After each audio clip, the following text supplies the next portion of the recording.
नमस्कार। अच्छा, एक सवाल है जो अक्सर मन में आता है कि अगर बनाने वाला प्रेम का सागर है, तो उसकी बनाई दुनिया में इतना दुख और तकलीफ क्यों है? आज हम एक ऐसे ही आध्यात्मिक संदेश को समझने की कोशिश करेंगे जो इस गहरे सवाल का एक बहुत ही दिलचस्प जवाब देता है। तो देखिए, इस पूरे संदेश की शुरुआत एक बहुत ही खूबसूरत ख्याल से होती है कि एक सर्वोच्च शक्ति है जिसे प्यार से बाबा या पिता कहा गया है, और वो प्रेम का एक असीम सागर है। मतलब एक ऐसा प्यार जिसकी बराबरी दुनिया का कोई और प्यार कर ही नहीं सकता। यहीं से हमारी आज की सारी बातचीत शुरू होती है। और बस यहीं से वो बड़ा सवाल खड़ा हो जाता है जो हम सबको कहीं ना कहीं परेशान करता है। अगर वो पिता वाकई प्रेम का सागर है, तो फिर ये दुनिया इतनी दुख और बेचैनी से क्यों भरी हुई है? ये तो एक पहेली जैसी बात लगती है ना? चलिए आज इसी पहेली को सुलझाने की कोशिश करते हैं। तो इस सवाल का जवाब ढूंढने के लिए चलिए एक सफर पर चलते हैं। हम शुरुआत करेंगे दुनिया के दुख को समझने से, फिर जानेंगे समय के चक्र को। इसके बाद हम प्रेम के सागर यानी पिता को, याद की यात्रा को और स्वर्ग के उस वादे को समझेंगे। और आखिर में हम एक बहुत ही सरल लेकिन बहुत ही शक्तिशाली सिद्धांत पर बात करेंगे, सुख दो सुखी बनो। तो चलिए सबसे पहले इसमें थोड़ा और गहराई से उतरते हैं। ये समझना होगा कि इस संदेश के अनुसार हमारी आज की दुनिया की हालत आखिर है कैसी। अब देखिए, इस संदेश के मुताबिक आज की दुनिया को एक नाम दिया गया है, छी छी दुनिया। अब ये शब्द सुनने में शायद थोड़ा अजीब लगे, पर इसका सीधा सा मतलब है एक ऐसी जगह जो अब मैली हो चुकी है, दुखों से भर गई है और अपने अंत के करीब पहुंच चुकी है। ये दुनिया की मौजूदा हालत का एक बहुत ही सीधा और बेबाक नजरिया है। तो सवाल ये उठता है कि आखिर दुनिया इस हालत में पहुंची कैसे? इसका जवाब समय के एक चक्र के सिद्धांत में छिपा है। इसका जवाब एक ही शब्द में है, तमोप्रधान। इसका मतलब हुआ अशुद्धता और अंधकार की बिल्कुल आखिरी हद। मतलब इस नजरिए से देखें तो जब कोई भी चीज, यहां तक कि पूरी की पूरी दुनिया तमोप्रधान हो जाती है, तो उसमें दुख और बेचैनी अपने आप बढ़ जाती है। ठीक वैसा ही जैसा हम आज अपने चारों तरफ देख रहे हैं। यहाँ पर ना दो युगों के बीच का फर्क देखना बहुत दिलचस्प है। जरा सोचिए, एक तरफ था सतयुग यानी गोल्डन एज, जो था सतोप्रधान, मतलब एकदम शुद्ध। वो खुशियों की दुनिया थी, सोने के महल थे और लोग आराम से 150 साल जीते थे।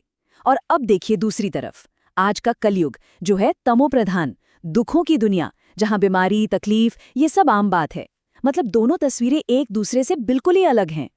और ये जो पूरा उतार चढ़ाव है ना, इसे 5000 साल के एक चक्र का हिस्सा माना गया है। आप ऐसे समझिए जैसे कोई 84 मंजिल की सीढ़ी हो। आत्मा स्वर्ण युग से इस सीढ़ी पर उतरना शुरू करती है और फिर चांदी, तांबे और लौह युग से होते हुए वो पूरी तरह तमोप्रधान हो जाती है। और कहा जाता है कि अभी हम हैं संगम युग में, एक ऐसा खास समय जब वो पिता इस दुनिया को फिर से नया बनाने के लिए आते हैं। तो फिर इस पूरी कहानी में उम्मीद कहाँ है? समाधान कौन है? यहीं पर पिता का रोल आता है, जिन्हें प्रेम का सागर कहा गया है। तो इस संदेश के हिसाब से शिव बाबा या पिता वो परमात्मा है। वो ज्ञान के, शांति के और प्यार के सागर हैं। उनका काम ही है आत्माओं को फिर से पवित्र बनाना और स्वर्ग की दुनिया को वापस लाना। इसीलिए उन्हें दुखहर्ता और सुखकर्ता भी कहते हैं। मतलब वो ही उम्मीद की असली किरण है। अब यहाँ एक बहुत ही अलग सी अनोखी बात सामने आती है। जब भी हम किसी परम शक्ति के बारे में सोचते हैं ना, तो मन में अक्सर कोई बहुत बड़ा आकार या कोई रूप आता है। लेकिन इस संदेश के हिसाब से उस परम आत्मा का असली रूप एक बिंदी जैसा है, बस प्रकाश का एक छोटा सा बिंदु। ये सोच ही हमें बताती है कि वो शक्ति किसी शरीर या आकार के बंधन में नहीं है। और ये जो लाइन है ना, ये इस बात को बहुत खूबसूरती से समझाती है। कहते हैं बिंदी है, परंतु महिमा कितनी भारी है। मतलब भले ही रूप एक छोटे से बिंदु जैसा हो, लेकिन उनकी शक्ति, उनकी महानता, उसकी कोई सीमा नहीं है। तो ठीक है, अब ये तो समझ आ गया कि समस्या क्या है और समाधान कौन है। पर सवाल ये है कि उस समाधान तक पहुंचने का रास्ता क्या है? और यही रास्ता हमें याद की यात्रा की तरफ ले जाता है। तो इस समाधान का जो तरीका है वो है याद की यात्रा। अब ये कोई पूजा पाठ या कोई मुश्किल विधि नहीं है, ये बस एक मन का अभ्यास है। उस पिता को, उस प्रकाश की बिंदी को अपने मन में लगातार याद करना।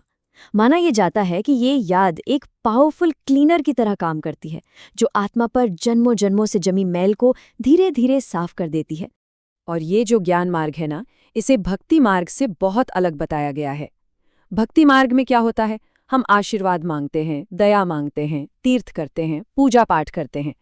जबकि ज्ञान मार्ग में पिता के साथ एक डायरेक्ट कनेक्शन बनाने की बात है, जहां वो एक टीचर की तरह हमें पढ़ाते हैं। यहाँ आशीर्वाद मांगने के बजाय अपनी खोई हुई दुनिया, अपनी विरासत पर हक जताने की बात कही गई है। तो इस पूरी यात्रा का, इस सारे ज्ञान का आखिर में मिलता क्या है?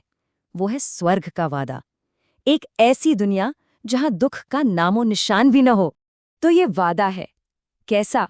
जरा कल्पना करके देखिए, एक ऐसी दुनिया जहां सोने के महल हों, जहां लोग 125 से 150 साल तक एकदम स्वस्थ और खुशहाल जीवन जिएं, जहां किसी भी चीज की कोई कमी ना हो, सिर्फ धन, दौलत और खुशी हो। और सिर्फ इतना ही नहीं, बल्कि पूरी दुनिया पर राज करने का और 21 जन्मों तक लगातार सुख पाने का वादा। ये वो मंजिल है जो इस रास्ते पर चलने वालों को दिखाई जाती है। और इस वादे को और भी पक्का करता है पिता का ये एक आश्वासन, मैं तुमको लेने आया हूं। ये सुनने में ऐसा लगता है जैसे कोई कह रहा हो कि तुम इस दुख की दुनिया में अकेले नहीं हो, मैं तुम्हें यहां से निकालकर सुख और शांति की दुनिया में ले जाने आया हूं। चलिए अब इस सारी बातचीत के सबसे प्रैक्टिकल हिस्से पर आते हैं, एक ऐसा सिद्धांत जिसे रोज की जिंदगी में उतारा जा सकता है। तो इस पूरी बातचीत का निचोड़ क्या निकला? पहली बात, किसी भी उल्टी सीधी या सुनी सुनाई बातों पर यकीन मत करो। जो कुछ भी पहले पड़ा है उसे भूलकर ये अभ्यास करो कि आप ये शरीर नहीं बल्कि एक आत्मा हो।